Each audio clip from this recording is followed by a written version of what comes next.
Subscribe மற்றும் bell ஐக்கானை press பண்ணிங்க அப்படின்னா எங்கள் வீடியோஸோட நோட்டிஃபிகேஷன் உடனுக்குடனே கிடைக்கும்.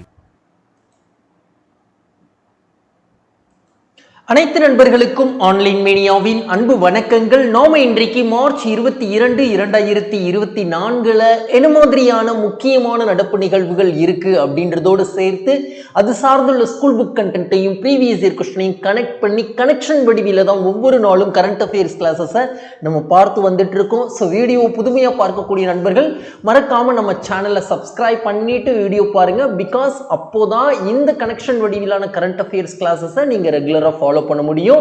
வாங்க இன்னைக்கான கிளாஸஸ்ல என்னெல்லாம் இருக்கு அப்படின்றத பார்க்க ஆரம்பிக்கலாம். அதற்கு முன்பாக நேற்று நாம அதாவது ப்ரீவியஸ் கிளாஸஸ் நேற்று எனக்கு கொஞ்சம் ஹெல்த் இஷ்யூஸ் இருந்ததுனால அந்த கரண்ட் அஃபேர்ஸையும் சேர்த்து இன்னைக்கு நான் கொடுத்துட்றேன்.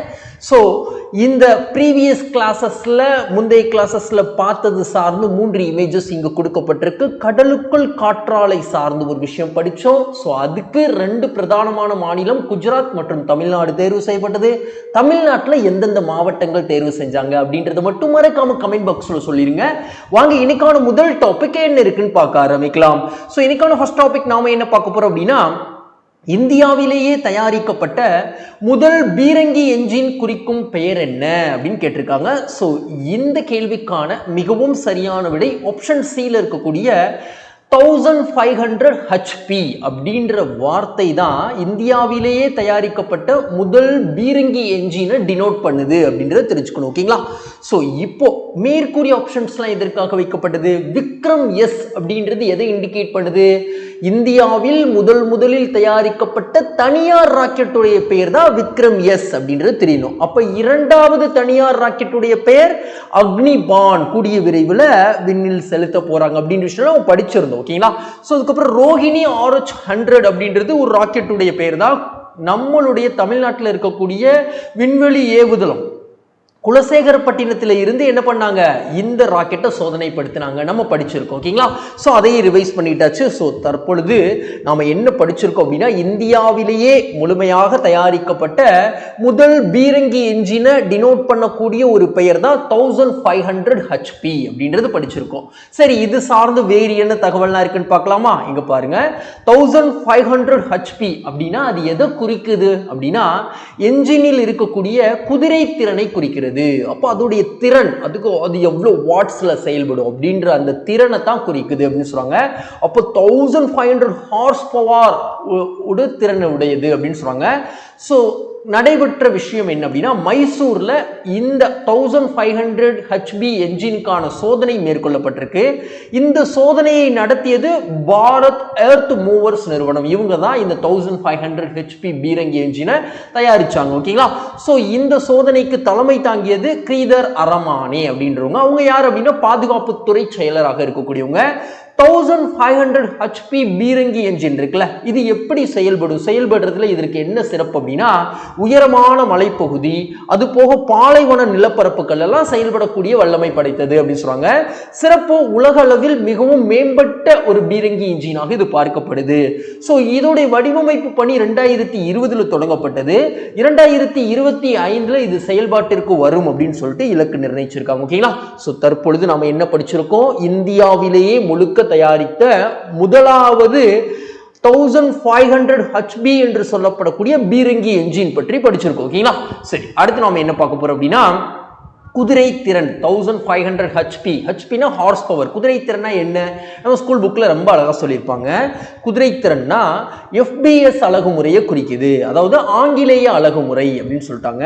மின் திறனை அளவிடுவதற்கு பயன்படுத்தக்கூடிய ஒரு அலகு அப்படின்னு சொல்லிட்டாங்க. ஒரு குதிரை திறன் அப்படின்றது 746 வாட் அப்படின்னு சொல்லிட்டாங்க. ஓகேங்களா? ஸோ அது போக இது ஒரு பீரங்கி என்ஜின் தானே. இந்தியாவில் முதல்ல பீரங்கி படையை பயன்படுத்திய மன்னர் அப்படின்னு கேட்டால் என்ன சொல்லணும்? பாபர் அப்படின்னு சொல்லணும். ஓகேங்களா? ஸோ பீரங்கியை பயன்படுத்தும் இராணுவ படைக்கு பெயர் தான் ஆர்ட்டிலரி, அதாவது பீரங்கி படை. இடம் விட்டு இடம் கொண்டு செல்ல முடியும். பொதுவாக ஒன்றுக்கும் மேற்பட்ட நபர்களால் இயக்க முடியும். வெடிமருந்து அப்படின்றது சீனர்களால் கண்டுபிடிக்கப்பட்டது 13ஆம் நூற்றாண்டு. பின்பு 14ஆம் நூற்றாண்டுல துப்பாக்கிகள்ல குண்டுகள் பயன்படுத்தக்கூடிய முறையெல்லாம் வந்திருந்தாலும் இந்தியாவில் முதல் முறையாக இந்த பீரங்கி அப்படின்றத பயன்படுத்தினது பாபர் அப்படின்ற விஷயங்கள் சொல்றாங்க. ஓகேங்களா? சோ அதையும் நம்ம தெரிஞ்சுக்கிட்டாச்சு. அடுத்து நாம என்ன பார்க்க போறோம் அப்படின்னா, ஒரு ப்ரீவியஸ் இயர் கொஸ்டின். இதுவும் வந்து ஒரு ஆயுதம் சார்ந்தே. ஓகேங்களா? ஸோ அப்போ என்ன கேட்டிருக்காங்கன்னா, உலகின் நீளமான ஆகாய விமான ஏர்லேண்டர் எந்த நாட்டில் வெளியாக்கப்பட்டது அப்படின்னு கேட்டிருக்காங்க. ஸோ இந்த மாதிரி புதுமையான கண்டுபிடிப்புகள் ஏதாவது ஒரு விஷயம் இருந்ததுன்னா கேட்பாங்க. ஓகேங்களா? ஸோ பிரிட்டன்ல வந்து கண்டுபிடிச்சாங்க அப்படின்னு சொல்லுவாங்க. ஓகேங்களா? ஸோ அதுப்போ ஹார்ஸ் பவர் குதிரைத்திறன் சார்ந்தெல்லாம் படித்தோம். ஸோ ஒரு எளிமையான ஒரு சயின்ஸ் கேள்வியும் பார்த்துடலாம் ப்ரீவியஸ் இயர் கொஸ்டின் இருந்து. ஸோ திறன் அப்படின்றதற்கு என்ன வந்து யூனிட் அப்படின்னு கேட்டிருக்காங்க. ஸோ இதற்கான ஆன்சர் என்ன? வாட் அப்படின்னு தெரியும். ஓகேங்களா? இப்போ கூட நம்ம பார்த்தோம் ஒரு குதிரை திறன் அப்படின்றது 746 வாட் அப்படின்னு பார்த்தோம். ஒரு கழுதை திறன் அப்படின்றது எத்தனை வாட் தெரிஞ்சதுன்னா மறக்காம கமெண்ட் பாக்ஸ்ல சொல்லுங்க. அதற்கப்புறம் வேற என்னெல்லாம் இருக்குன்னு பார்க்க ஆரம்பிக்கலாமா? ஸோ அதற்கு முன்பாக இப்போ முதல் கேள்வி நம்ம எப்படி பார்த்தோம்? இந்தியாவிலேயே தயாரிக்கப்பட்ட ஒரு பீரங்கி என்ஜின் சார்ந்து பார்த்தோம். அப்போ ப்ரீவியஸ் இயர் கொஸ்டின்ல என்ன பார்த்தோம்? அந்த பீரங்கி என்ஜினுக்கு 1500 ஹார்ஸ் பவர். அதனால ஹார்ஸ் பவர்னா என்னன்னு பார்த்தோம். அப்புறம் அது பீரங்கி என்ஜினால பீரங்கி படை சார்ந்து வரலாற்று பூர்வமான ஒரு தகவல் பார்த்தோம். அது போக ப்ரீவியஸ் இயர் கொஸ்டினும் அது சார்ந்த விவரங்களையே வச்சு நம்ம பார்த்தோம். எப்படி தாங்க ஒவ்வொரு விஷயத்தையும் கனெக்ட் பண்ணி நம்ம ஒவ்வொரு நாளும் கரண்ட் அஃபேர்ஸ் கிளாஸஸை பார்த்து வந்துட்டு இருக்கோம். நண்பர்களே, நீங்க நம்ம வீடியோஸை சப்போர்ட் பண்ணணும்னு நினைச்சீங்கன்னா மறக்காம லைக் பண்ணிட்டு வீடியோ பாருங்க, உங்க ஃப்ரெண்ட்ஸ்க்கும் ஷேர் பண்ணுங்க. முக்கியமா வீடியோ முழுமையா பார்த்து முடிச்சுட்டு உங்க மனசுக்கு என்ன தோணுதோ அதை கமெண்ட் பாக்ஸ்ல தெரிவிங்க. வாங்க இன்னைக்கான இரண்டாவது கேள்வி என்ன இருக்குன்னு பார்க்க ஆரம்பிக்கலாம். ஸோ இன்னைக்கான இரண்டாவது கேள்வி நாம என்ன பார்க்க போறோம் அப்படின்னா, இந்தியாவில் பெண்களை பணியமர்த்தும் சதவீதத்தில் முதலிடத்தில் உள்ள நகரம் எது அப்படின்னு கேட்டிருக்காங்க. ஓகேங்களா? அப்போ இந்தியாவில் அதிகமான பெண்கள் பணிபுரியக்கூடிய நகரமாக எது இருக்கு அப்படின்னா ஹைதராபாத் அப்படின்னு சொல்றாங்க. கிட்டத்தட்ட 34% பெண்கள் வந்து பணிபுரிகிறாங்க அப்படின்னு சொல்றாங்க. ஓகேங்களா? ஸோ அது போக இரண்டாம் இடத்தில் இருக்கக்கூடிய இந்திய நகரம் பெண்கள் பணிபுரியதில் அதிகமான பெர்சன்டேஜ் வச்சிருக்காங்க அப்படின்னா 33%. பூனா வந்து செகண்ட் இடத்துல இருக்காங்க.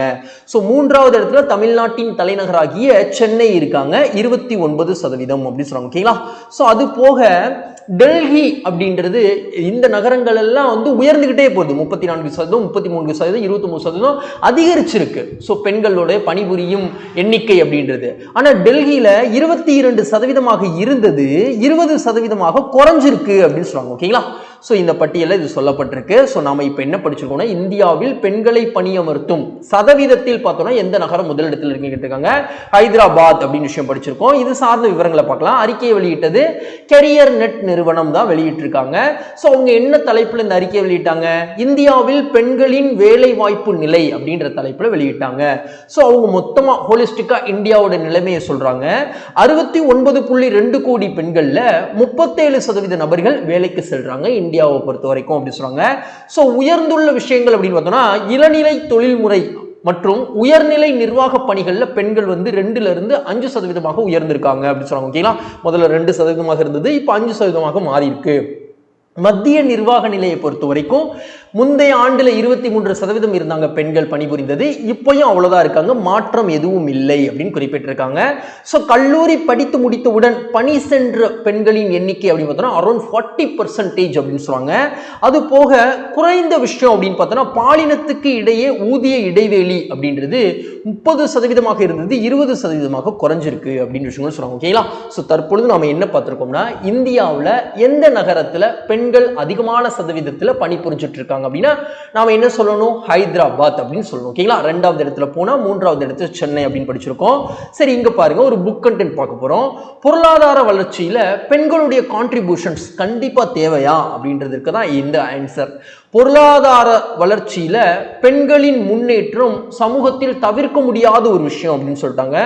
மனித உரிமைகள் பற்றி நாம முன்னெடுத்து செல்லணும் அப்படின்னா பெண்களின் மேம்பாடு அவசியமான ஒன்று அப்படின்னு இன்னொரு விஷயம் சொல்லிட்டாங்க. நீடித்த நிலையான வளர்ச்சி. நீடித்த நிலையான வளர்ச்சினா என்னப்பா? சஸ்டைனபிள் டெவலப்மெண்ட் கோல்ஸ் அப்படின்னு சொல்லுவாங்க. என்னப்பா டிரான்ஸ்லேஷன் பண்ற அப்படின்னா, அதாவது நம்ம வளரணும். அந்த வளர்ச்சி வந்து எப்படி இருக்கணும் அப்படின்னா, இப்ப இருக்கக்கூடிய வளங்களை மொத்தமாக சுரண்டிடக்கூடாது. அது அடுத்த தலைமுறையினருக்கு அந்த வளங்களை ரிசர்வ் பண்ணி வைக்கிற விதத்துல நம்ம வளரணும். அதுதான் நிலையான நீடித்த வளர்ச்சி அப்படின்னு சொல்றாங்க. ஓகேங்களா? சோ இந்த நிலையான நீடித்த வளர்ச்சி அடையணும்னா பெண்களின் முன்னேற்றம், மேம்பாடு மற்றும் பாலின சமத்துவம் அப்படின்றது ரொம்ப ரொம்ப ரொம்ப இம்பார்ட்டன்ட் அப்படின்னு விஷயம் சொல்றாங்க. ஓகேங்களா? அடுத்த விஷயம் நம்ம என்ன பார்க்க போறோம் அப்படின்னா, ஒரு ப்ரீவியஸ் இயர் क्वेश्चन. இதுல பாருங்க, தொழில் முனைவு முன்னேற்றத்துக்கான திட்டம் எதனுடன் தொடர்புடையது கேட்டிருக்காங்க. பெண்களின் தனித்திறமைகளை வெளிக்கொணர்தல் தான் இந்த திட்டத்திற்கான முதன்மையான நோக்கமாக பார்க்கப்படுது. To bring out a talent to women's அப்படின்னு சொல்லுவாங்க. ஓகேங்களா? சரி, அடுத்து நாம என்ன பார்க்க போறோம் அப்படின்னா, உலகிலேயே மிக அதிக புத்தாக்க நிறுவனங்களை கொண்ட நாடுகளில் முதன்மையானவை எது அப்படின்னு கேட்டிருக்காங்க. ஸோ இந்த கேள்விக்கான மிகவும் சரியான விடை அமெரிக்கா. அதிகமான ஸ்டார்ட் அப் நிறுவனங்களை அவங்க தான் வச்சிருக்காங்க.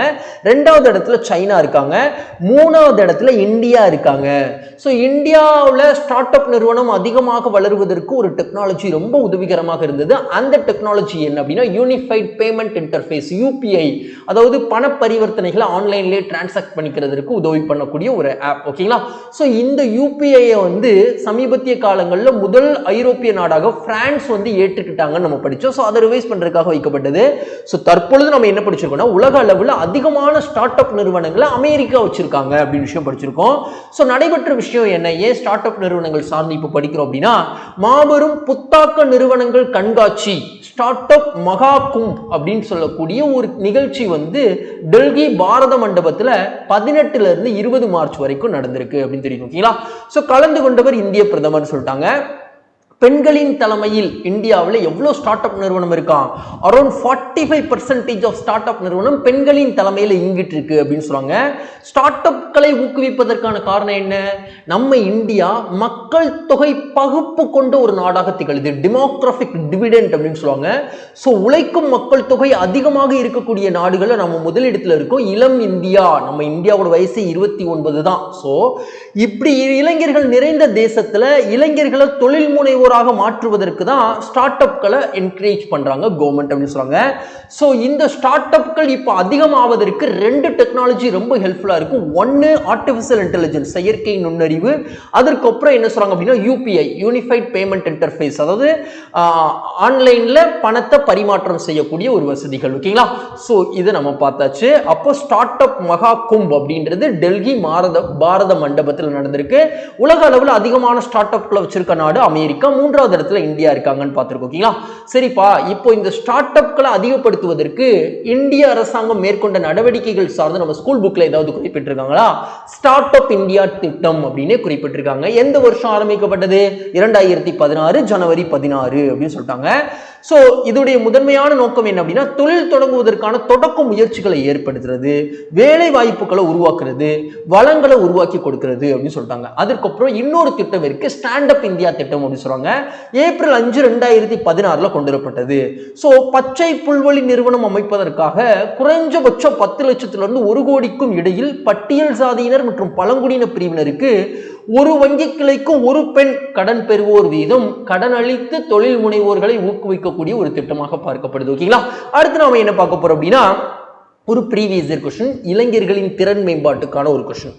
பின்வரும் எந்த திட்டம் அடுத்த 3 ஆண்டுகளில் 1 கோடி இளைஞர்களின் திறன் மேம்பாட்டிற்காக உருவாக்கப்பட்டுள்ளது அப்படின்னு சொன்னோம்? PM கௌசல் விகாஸ் யோஜனா அப்படின்னு சொல்லுவோம். ஓகேங்களா? அடுத்த விஷயங்க பாருங்க, சமீபத்திய நிகழ்வுடன் சரியாக பொருத்துக அப்படின்னு சொல்லிட்டாங்க. ஸோ இந்த 4 டேஸ் நிறைய தடவை என்ன பண்ணியிருக்காங்க, TNPSC மாற்றி ஏதாவது ஒரு டேஸை கேட்டுகிட்டே தான் இருக்காங்க ரிப்பீட்டடாக. ஸோ அதனால இந்த 4 டேஸை நம்ம தவிர்த்துட்டு போக முடியாது, கண்டிப்பாக பார்த்துட்டு தான் போக முடியும். ஸோ உலக வன தினம் அப்படின்றது என்று அப்படின்னா மார்ச் 21 அப்படின்னு தெரியும். ஓகேங்களா? சோ உலக நீர் தினம் என்று அப்படின்னா மார்ச் 22 அப்படின்னு தெரியணும். உலக வானிலை தினம் மார்ச் 23 அப்படின்னு தெரியணும். உலக காசநோய் விழிப்புணர்வு தினம் மார்ச் 24. சோ இந்த 4 தினங்களையும் நல்லாவே படிச்சு வச்சுக்கோங்க. சோ அடுத்து நாம என்ன பார்க்க போறோம்னா, இந்த தினங்கள் சார்ந்த விவரங்களை தான் பார்க்க போறோம். ஸோ உலக வன தினம் அப்படின்றது எப்போல இருந்து கொண்டாடப்பட்டு வந்துட்டு இருக்கு? 2012 இருந்து ஐக்கிய நாடுகள் சபை அங்கீகாரம் கொடுத்திருக்காங்க. ஸோ இந்த 2024ஆம் ஆண்டிற்கான மையக்கருத்து என்ன? காடுகள் மற்றும் புதுமை ஒரு சிறந்த உலகத்திற்கான புதிய தீர்வுகள் அப்படின்னு சொல்லிட்டாங்க. உலக நீர் தினம் தொடங்கப்பட்டது 1992 ஐக்கிய நாடுகள் சபை மூலமாக தொடங்கப்பட்டிருக்கு. ஸோ மையக்கருத்து என்ன சொன்னாங்க? வளர்ப்பு மற்றும் அமைதிக்கான நீர் அப்படின்னு சொல்லிட்டாங்க. அதற்கப்புறம் உலக வானிலை தினம் எப்போல இருந்து தொடங்கியிருக்காங்க? ஸோ 1950ல் உலக வானிலை அமைப்பு அப்படின்றது உருவாக்கி இருப்பாங்க. ஸோ அந்த தினத்தை நினைவு கூறும் விதமாக 1950ல இருந்து உலக வானிலை தினம் மார்ச் 23ல கொண்டாடப்பட்டு வந்துட்டு இருக்கு. இதோடைய மையக்கருத்து 2024க்கு காலநிலை நடவடிக்கையின் முன்னிலை அப்படின்னு சொல்லிட்டாங்க. அதுக்கப்புறம் உலக காசநோய் விழிப்புணர்வு தினம் 1982 ராபர்ட் கோச் அப்படின்னு ஒருத்தர் இருந்திருப்பாரு. ஸோ அவர் 1882ல இந்த காச நோய்க்கு மைக்கோபாக்டீரியம் டியூபர்குலோசிஸ் அப்படின்ற பாக்டீரியா தான் காரணம் அப்படின்னு கண்டுபிடிச்சிருப்பாரு. அந்த நூற்றாண்டை கொண்டாடும் விதமாக 1982ல இருந்து மார்ச் 24 அப்படின்றது உலக காசநோய் தினமாக கொண்டாடப்பட்டு வந்துட்டு இருக்கு. ஸோ அதோட 2024ஆம் ஆண்டிற்கான மைய கருத்து yes we can end TB அப்படின்னு சொல்லியிருக்காங்க. காசநோயை நம்மளால் ஒழிக்க முடியும் அப்படின்னு விஷயம் சொல்லியிருக்காங்க. ஓகேங்களா? ஸோ நாம இங்க என்ன படிச்சிருக்கோம்? 4 தினங்கள் படிச்சிருக்கோம். 4 தினங்களுக்கான 2004ஆம் ஆண்டிற்கான மைய கருத்து படிச்சிருக்கோம். அந்த 4 தினங்கள் எப்போல இருந்து கொண்டாட அப்படின்னு விஷயம் பார்த்திருக்கோம். ஓகேங்களா? அடுத்து நாம என்ன பார்க்க போறோம் அப்படின்னா ஒரு புக் கண்டென்ட். அதாவது இப்ப பார்த்தோம் நீர் தினம் பார்த்தோம். அதற்கப்புறம் வேற என்ன பார்த்தோம் அப்படின்னா நம்மளுடைய காசநோய் ஒழிப்பு தினம் பார்த்தோம். அதுக்கப்புறம் வேற என்ன பார்த்தோம்? வானிலை தினம் பார்த்தோம். ஸோ இது மாதிரிலாம் நிறைய தினங்கள் பார்த்துட்டு இருக்கோம். மக்களிடையே விழிப்புணர்வு ஏற்படுத்தும் விதமாக தான் இதெல்லாம் நடந்துட்டு இருக்கு. இந்தியாவில் சுற்றுச்சூழல் சார்ந்து விழிப்புணர்வு ஏற்படுத்துவதற்கு என்ன சட்டங்கள்லாம் கொண்டு வந்திருக்காங்க? தேசிய பசுமை தீர்ப்பாய சட்டம் 2010ல் கொண்டு வந்திருக்காங்க. பல்லுயிர்மை பாதுகாப்பு சட்டம் 2002ல் கொண்டு வந்திருக்காங்க. சுற்றுச்சூழல் பாதுகாப்பு சட்டம் 1986ல் கொண்டு வந்திருக்காங்க. வன பாதுகாப்பு சட்டம் வன தினம் படித்தோம் 1980ல் கொண்டு வந்திருக்காங்க. நீர் பாதுகாப்பு சட்டம் நீர் தினம் படித்தோம் 1974ல் கொண்டு வந்திருக்காங்க. ஸோ வனவிலங்குகள் பாதுகாப்பு சட்டம் 1972ல் கொண்டு வந்திருக்காங்க. இதெல்லாம் நல்லா பார்த்து வச்சுக்கோங்க. அடிக்கடி கேட்கப்படக்கூடிய ஒரு ஏரியா. ஓகேங்களா? அடுத்து நாம என்ன பார்க்க போறோம் அப்படின்னா இங்க பாருங்க, இந்த டேலேயே ஒரு டே எடுத்தாச்சு. ப்ரீவியஸ் இயர் கொஸ்டின்ல உலக காடுகள் தினம் என்று கொண்டாடப்படுகிறது அப்படின்னு கேட்டிருக்காங்க. மார்ச் 21 அப்படின்னு தெரியும். ஓகேங்களா? அடுத்த விஷயம் நாம என்ன பார்க்க போறோம் அப்படின்னா ஆபரேஷன் இந்திராவதி என்பது எந்த நாட்டிலிருந்து இந்தியர்களை மீட்கும் நடவடிக்கையாக பார்க்கப்படுகிறது அப்படின்னு கேட்டிருக்காங்க. ஸோ இந்த கேள்விக்கான மிகவும் சரியான விடை ஹட்டி அப்படின்னு தெரியும். ஓகேங்களா? அப்போ மேற்கூறிய ஆப்ஷன்ஸ்லாம் உக்ரைன்ல இருந்து இந்தியர்களை மீட்பதற்காக ஆபரேஷன் கங்கா திட்டம் அப்படின்றது கொண்டு வந்தோம் 2022ல. 2023ல சூடான்ல இருந்து இந்தியர்களை மீட்பதற்காக ஆபரேஷன் காவிரி திட்டம் அப்படின்றது கொண்டு வந்தோம். ஸோ இஸ்ரேல்ல இருந்து இந்தியர்களை மீட்பதற்காக ஆபரேஷன் அஜய் திட்டம் அப்படின்றது கொண்டு வந்தோம். தற்பொழுது ஹட்டி அப்படின்னு சொல்லிட்டு ஒரு நாடு இருக்கு. அந்த நாட்டில இருந்து இந்தியர்களை மீட்பதற்காக அங்க உள்நாட்டு கலவரம் போயிட்டு இருக்கு. அதனால இந்தியர்களை மீட்கிறோம். ஸோ ஆபரேஷன் இந்திராவதி அப்படின்ற திட்டத்தின் அடிப்படையில் மீட்கிறோம். சரிப்பா, இந்த ஹட்டி அப்படின்ற நாடு எங்க இருக்கு? வட அமெரிக்கால இருக்கு. சிறப்பு என்ன? கரீபியன் தீவுகளில் இருக்கக்கூடிய ஒரு நாடு தான் இந்த ஹட்டி. கரீபியன் தீவுகளிலே 3வது பெரிய நாடாக இது பார்க்கப்படுது. மக்கள் தொகையின் அடிப்படையில் 1வது நாடாக பார்க்கப்படுது கரீபியன் தீவுகளுக்குள்ள. ஓகேங்களா? ஸோ ஆபரேஷன் இந்திராவதி 2024 பொறுத்த வரைக்கும் என்ன காரணம் இது கொண்டு வரப்பட்டதுக்கு அப்படின்னா ஹட்டி நாட்டில் பிரதமராக இருக்கக்கூடியவர் ஏரியல் ஹென்றி, இவருக்கு எதிராக உள்நாட்டு கலவரம் அப்படின்றது வெடிச்சிருக்கு. ஸோ எவ்வளோ நபர்கள் அந்த ஹட்டியில இந்தியர்கள் வசிக்கிறாங்க அப்படின்னா ஒரு 90 நபர்கள் இருக்காங்க. ஸோ என்ன திட்டமிட்டு இருக்காங்க அப்படின்னா இந்த ஹட்டின்ற நாட்டில் இந்தியருக்கான தூதரகங்கள் இல்லை. ஸோ பக்கத்தில் இருக்கக்கூடிய டொமினியன் குடியரசுல இந்தியாவிற்கான தூதரகம் இருக்கு. ஸோ இந்தியர்களை டொமினியன் குடியரசுக்கு அழைத்து வருவது தான் திட்டமாக பார்க்கப்படுது இந்த ஆபரேஷன் இந்திராவதியை பொறுத்த வரைக்கும். ஸோ எவ்வளோ நபர்கள் முதல் நாளில் மீட்கப்பட்டிருக்காங்க அப்படின்னா 12 நபர்கள் மீட்கப்பட்டிருக்கதா சொல்றாங்க. ஓகேங்களா? அடுத்து நாம என்ன பார்க்க போறோம் அப்படின்னா இந்தியாவுக்குள்ள ஒரு மனிதன் இடம்பெயர்வதற்கு காரணம், முக்கியமான காரணம், மெஜாரிட்டியான காரணம் அப்படின்னா திருமணம் அப்படின்னு சொல்றாங்க. ஓகேங்களா? அதே மாதிரி உலக அளவில் நாம வெளியில போறதற்கு மேக்சிமம் காரணம் வேலை வாய்ப்புகளா இருக்கும். ஓகேங்களா? ஸோ உலக அளவில் மெக்சிகோ மற்றும் அமெரிக்க ஐக்கிய நாடுகளுக்கு இடையில தான் இடப்பெயர்வு பாதை 2010ஆம் ஆண்டின் மிகப்பெரிய இடப்பெயர்வு பாதையாக பார்க்கப்பட்டது அப்படின்ற அழகா ஒரு வார்த்தை சொல்லியிருக்காங்க. உலகிலேயே நீண்ட தூரம் இடம்பெயரும் பறவை அப்படின்னா ஆர்டிக் டென் அப்படின்னு சொல்லிட்டாங்க. ஓகேங்களா? ஸோ இடப்பெயர்வு சார்ந்து ஒரு கரண்ட் அஃபேர்ஸ் பார்த்ததுனால இதை நம்ம பார்த்துருக்கோம். அடுத்து நம்ம என்ன பார்க்க போறோம் அப்படின்னா ஒரு ப்ரீவியஸ் இயர் கொஸ்டின். இப்போ நம்ம ஆபரேஷன் இந்திராவதி அப்படின்றது ஹட்டி நாட்டுடன் தொடர்புடையதுன்னு படிச்சது மாதிரி ஆபரேஷன் காம் டவுன் அப்படின்றது எந்த மாநிலத்துடன் தொடர்புடையதுன்னு கேட்டிருக்காங்க. ஜம்மு காஷ்மீர் மாநிலத்துடன் தொடர்புடையது. இந்த ஆபரேஷன் காம் டவுன் அப்படின்றது எப்போ நடந்தது? 2016ல் நடந்தது. ஸோ 2016ல் ஒரு நபரை நம்மளுடைய பாதுகாப்பு படை என்ன பண்ணியிருப்பாங்கன்னா சுட்டு கொண்டிருப்பாங்க. ஸோ எல்லை பாதுகாப்பு ரீதியாக ஒருவர் கொண்டிருப்பாங்க. ஸோ அதற்கு அங்கே காஷ்மீரில் நிறைய கலவரங்கள் ஏற்பட்டிருக்கும். ஸோ அதை அடக்கும் விதமாக தான் ஆபரேஷன் காம் டவுன் அப்படின்றது 2016 காலகட்டத்தில் கொண்டு வந்திருப்பாங்க. ஓகேங்களா? அடுத்து நாம என்ன பார்க்க போறோம் அப்படின்னா ட்ரைலாட் 2024 என்னும் கூட்டு ராணுவ பயிற்சியில் இடம்பெறாத நாடு எது அப்படின்னு கேட்டாங்க. ஸோ அப்போ ட்ரைலாட், ட்ரை அப்படின்னாலே 3 அப்படின்னு அர்த்தம். அப்போ 3 நாடுகள் இந்த பயிற்சியில் ஈடுபடுறாங்க. ஒன்று இந்தியா, இன்னொன்று மொசாம்பிக், 3 தான்சேனியா, இடம்பெறாதது அப்படின்னா அமெரிக்கா. ஸோ அமெரிக்காவும் இந்தியாவும் சமீபத்திய காலங்களில் ஒரு கூட்டு ராணுவ பயிற்சியில் ஈடுபட்டாங்க. அதுக்கு பேர் தான் டைகர் ட்ரிம்பத் அப்படின்னு தெரியணும். ஸோ அதை நினைவு கூறும் விதமாக இது வைக்கப்பட்ட ஆப்ஷன். ஸோ அப்போ மேற்கூறிய ஆப்ஷன்ஸ்லாம் இந்தியா, மொசாம்பிக், தான்சேனியா இந்த 3 நாடுகளும் சேர்ந்து ட்ரைலாட் அப்படின்னு சொல்லக்கூடிய ஒரு கூட்டு ராணுவ பயிற்சியில் ஈடுபடுறாங்க அப்படின்னு தெரியணும். அடுத்து நம்ம என்ன பார்க்க போறோம் அப்படின்னா 3 நாடுகளின் கூட்டு ராணுவ பயிற்சி அப்படின்றது இந்த பயிற்சியோட சிறப்பம்சமாக பார்க்கப்படுது. 21 மார்ச் ஆரம்பிச்சு 29 மார்ச் வரைக்கும் நடக்குது. இது 2வது பதிப்பாக பார்க்கப்படுது. 1ஆம் பதிப்பு அக்டோபர் 22, 2023 நடந்திருக்கு. ஸோ இந்தியா சார்பில் கலந்து கொள்ளக்கூடிய கப்பல் அப்படின்னு பார்த்தோம்னா 2 கப்பல் சொல்றாங்க. ஒன்று INS திர், அதுக்கப்புறம் INS சுஜாதா. ஸோ பயிற்சியில் ஈடுபடக்கூடிய துறைமுகம் அப்படின்னு பார்த்தோம்னா ஜான்ஜிஃபர் அப்படின்னு சொல்லுவாங்க. ஓகேங்களா, ஜான்ஜிஃபர் அப்படின்றது தான்சேனியாவில் இருக்கக்கூடிய ஒரு துறைமுகம், அங்க பயிற்சியில் ஈடுபடுறாங்க. மபுடோ அப்படின்றது மொசாம்பிக்ல இருக்கக்கூடிய ஒரு துறைமுகம், அங்கேயும் ஈடுபடுறாங்க. ஸோ இந்த பயிற்சிகள் அப்படின்றது துறைமுகங்கள்ல மட்டும் நடக்கல, ஆழ்கடல்லையும் நடக்க போகுது. 2 கட்டங்களாக இந்த பயிற்சி நடக்க போகுது அப்படின்ற விஷயங்கள் சொல்லியிருக்காங்க. ஓகேங்களா, ஸோ நாம இப்போ என்ன படிச்சிருக்கோம் அப்படின்னா ட்ரைலாட் அப்படின்ற கூட்டு ராணுவ பயிற்சி இந்தியா, மொசாம்பிக், தான்சேனியா 3 நாடுகளுக்கு இணையானது அப்படின்னு விஷயம் நம்ம படிச்சிருக்கோம். அடுத்து நாம என்ன பார்க்க போறோம் அப்படின்னா பத்மஸ்ரீ விருது பெற்ற சோசம்மா ஹைபே என்பவர் எந்த மாட்டு இனத்தின் பாதுகாப்பு முன்னோடியாக திகழ்கிறார் அப்படின்னு கேட்டிருக்காங்க. ஸோ இந்த கேள்விக்கான மிகவும் சரியான விடை ஆப்ஷன் சி, செச்சூர் அப்படின்னு தெரியும். ஓகேங்களா, அப்போ இந்த செச்சூர் மாட்டு இனத்தின் பாதுகாப்பு முன்னோடியாக திகழ்ந்தவங்க தான் சோச்சம்மா ஹைபே. இவங்களை சார்ந்து பாராளுமன்றத்தில் இருக்கக்கூடிய ஒரு உறுப்பினர் ஒரு கட்டுரையை எழுதியிருக்கார். ஸோ அதனால தான் நாம இப்போ இவங்க சார்ந்த விஷயங்களை படிச்சுட்டு இருக்கோம். சசி தரூர் அப்படின்றவங்க எழுதியிருக்காங்க.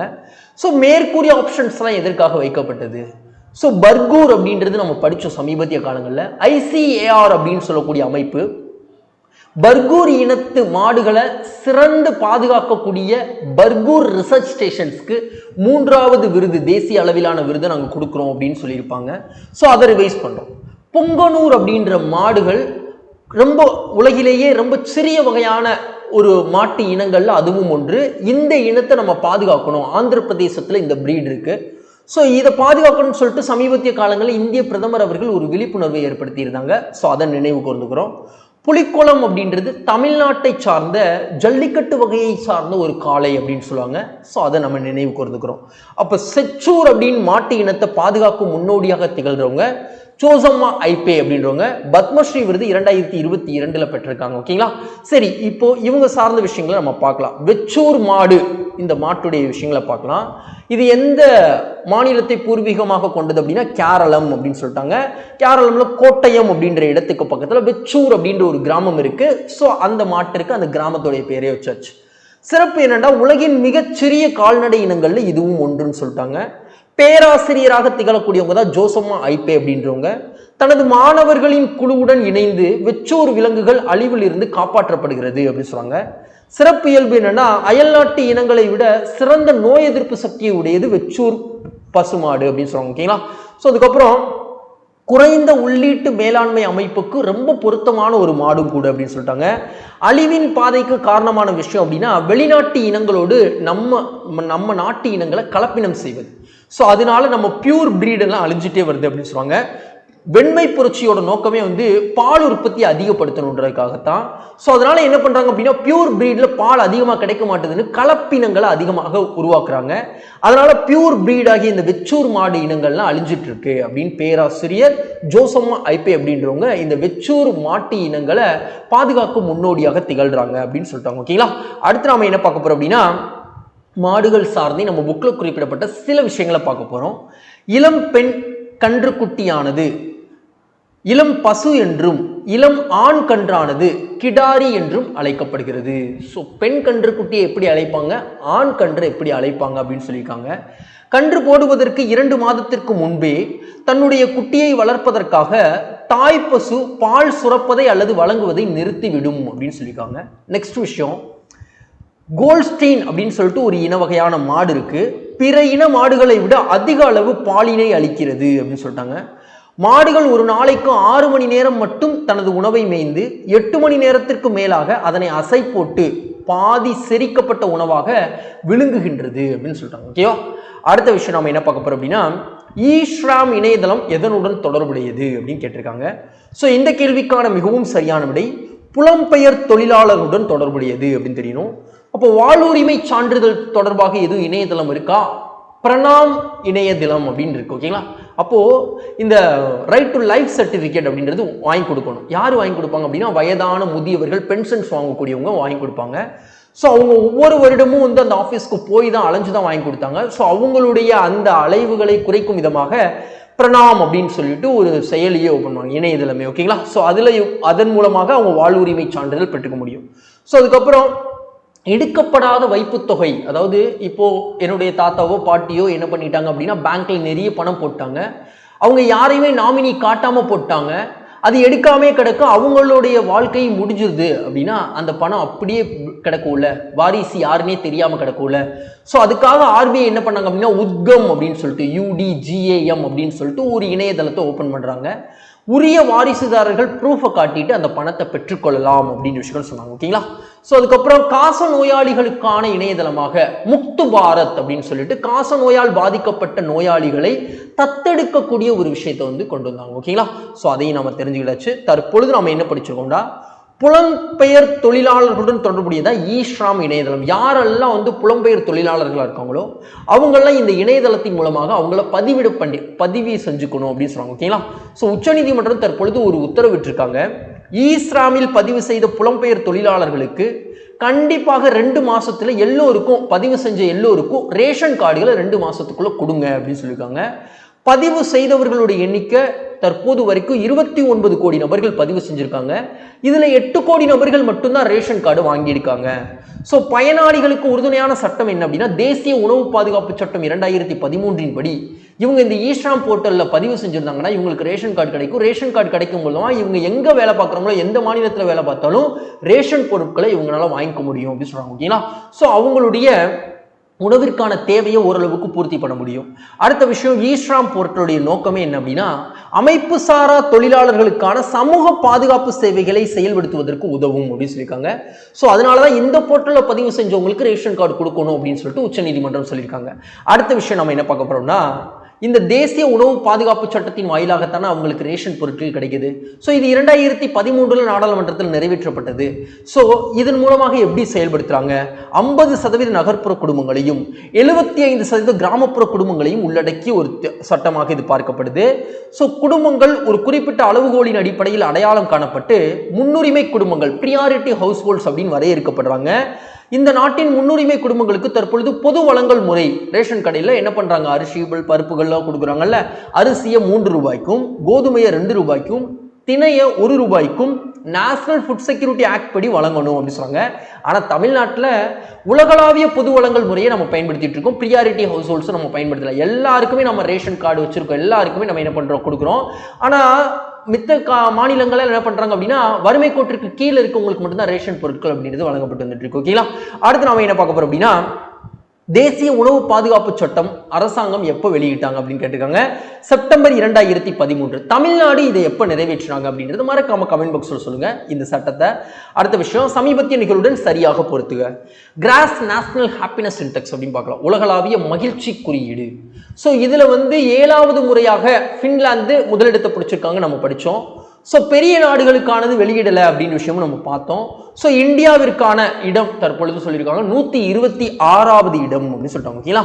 அடுத்து தேசிய இணைய பரிமாற்றம் அப்படின்ற அந்த அமைப்பு வந்து என்ன பண்ணியிருக்காங்கன்னா, பாசா நெட் போர்ட்டலை வந்து நேஷனல் அக்செப்டன்ஸ் டே அன்னைக்கு நாங்கள் வந்து என்ன பண்ண போகிறோம், சாரி குளோபல் அக்செப்டன்ஸ் டே அன்னைக்கு நாங்கள் வந்து அறிமுகப்படுத்த போகிறோம். இந்த பாசா நெட் போர்ட்டல் அப்படின்றது இணைய சேவை பயனாளர்கள் இருக்காங்கல்ல, ஸோ இவங்களை ஒழுங்குபடுத்தக்கூடிய ஒரு விஷயமாக பார்க்கப்படுது.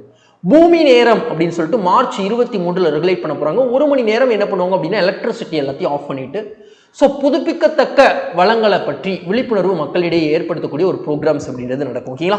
ஸோ அடுத்து கோகோ உற்பத்தி உலக அளவில் அதிகமாக ப்ரொடியூஸ் பண்ணக்கூடிய 2 நாடு அப்படின்னா ஐவரி கோஸ்ட், கானா.